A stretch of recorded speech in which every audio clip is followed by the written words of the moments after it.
हाँ ଗଲା ବେଳକୁ ପ୍ରସାଦ ପାଇକି ଯିବୁ। ଏତିକି ଶୁଣିଦେଲା ପରେ ଆଉ କେଉଁ ଭକ୍ତ ବି ରହିଯିବ। ମୁଁ ପ୍ରସାଦ ଥାଳି ଧରି ଖାଇଲି ଆଉ କାଳିଆକୁ ଦର୍ଶନ କଲି। ଆଜି ତାର ଆଳତି ଦେଖିଲି। ମନରେ ବହୁତ ସାରା ପ୍ରଶ୍ନ ଥିଲା। କାଳିଆ ମୁହଁକୁ ଚାହିଁକି ସେ ପ୍ରଶ୍ନ ଗୁଡ଼ିକ ପଚାରୁଥାଏ। କେତେବେଳେ ସେ ମୋ ପାଇଁ ଭାଇ ସାଜେ ତ କେତେବେଳେ ମୋ ପାଇଁ ବନ୍ଧୁ, ଆଉ କେତେବେଳେ ମୋର ନିଜର ପରିବାର ସାଜେ। ତ ସେଥିପାଇଁ କାଳିଆକୁ ପ୍ରଶ୍ନ କରିବାର ମୋର ସବୁବେଳେ ମନ ଥାଏ। ଭାଗ୍ୟରେ ନାହିଁ ତ କିଛି ନାହିଁ, କିନ୍ତୁ ଭାଗ୍ୟକୁ ବି ବଦଳି ଦେଇପାରେ ନିଜର କର୍ମ। କର୍ମ କଲେ ନିଜର ଭାଗ୍ୟ ବି ବଦଳି ଯାଇପାରେ। ଏଇଆ ହିଁ କୁହାହେଇଛି ନା। କିନ୍ତୁ ଏଇ କର୍ମ ଭାଗ୍ୟ ସବୁ ହେଉଛନ୍ତି ସ୍ୱୟଂ ମହାପ୍ରଭୁ, ମାନେ ଆମର ଜଗନ୍ନାଥ, ମାନେ ମୋ କାଳିଆ। ତେଣୁ ମୋତେ ସିଏ ମୋ ଥାଳିରେ ଯାହା ଦେଇଛି ମୁଁ ତାକୁ ଗ୍ରହଣ କରିବି।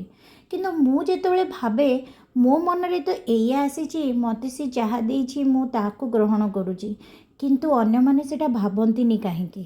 କାରଣ ଆଜି ମୋ ମନରେ ଆସୁଛି, ଯେତେବେଳେ ମନ୍ଦିର ଆମେ ଯାଉଛେ, ଯେଉଁ ସେବାୟତ ଅଛନ୍ତି ତାଙ୍କ ମନ ଭିତରେ ଏତେ ଲୋଭ ଆସକ୍ତି ଏତେ ଆସେ କାହିଁକି? ସେମାନେ ତ ସକାଳୁ ଉଠିଲେ ହିଁ ଜଗନ୍ନାଥ ଦର୍ଶନ କରନ୍ତି। ଏଥିପାଇଁ କହୁଛି, ଯେତେବେଳେ ଆମ ଭଳିଆ ଜନସାଧାରଣ କାଳିଆ ପାଖକୁ ଆସନ୍ତି ତାଙ୍କର ଦୁର୍ବ୍ୟବହାର ବହୁତ ବଢ଼ିଯାଏ। ଆଉ ଏମିତି ବଢ଼ିଯାଏ, ବେଳେବେଳେ ସେଇ ବ୍ୟବହାର ଗୁଡ଼ିକ ଭଲ ଲାଗେନି, ଧକ୍କା ଦେଇଦିଅନ୍ତି। ଆମେ କିଛି କ୍ଷଣ ପାଇଁ ଆସିବୁ, ଆମ କାଳିଆକୁ ଦେଖି ଆମର ଦୁଃଖ ଜଣାଇ ଆମେ ଚାଲିଯିବୁ। ଆପଣ ତ ସବୁବେଳେ ପାଇଁ ରହିବେ କାଳିଆ ପାଖରେ, ତାହେଲେ ଆମ ପାଇଁ ଏତେ କଟକଣା କ'ଣ ପାଇଁ? ଆଉ ଆମ ପ୍ରତି ଏତେ ଦୁର୍ବ୍ୟବହାର କ'ଣ ପାଇଁ?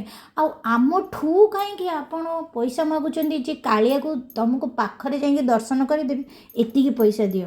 ଯଦି ସେଇ ସବୁ ଅଛି, ତାହେଲେ ଗୋଟେ ଦିନ ଆସିବ କାଳିଆ ଆପଣଙ୍କର ରହିବନି, କେବଳ ଆମର। କାରଣ ଆପଣ କାଳିଆର ଭକ୍ତ ପାଇଁ ବାଧା ବନୁଛନ୍ତି। ତେଣୁ ଆପଣଙ୍କୁ ଯେଉଁଟା ଭାଗ୍ୟରେ ମିଳିଛି କିମ୍ବା ଆପଣଙ୍କର ପୂର୍ବପୁରୁଷଙ୍କର କର୍ମଫଳରେ ଆପଣଙ୍କୁ ମିଳିଛି, ହୁଏତ ପଛରେ ଆପଣଙ୍କ ପରପିଢ଼ିକୁ ଆଉ ମିଳିବନି। ଜୟ ଜଗନ୍ନାଥ।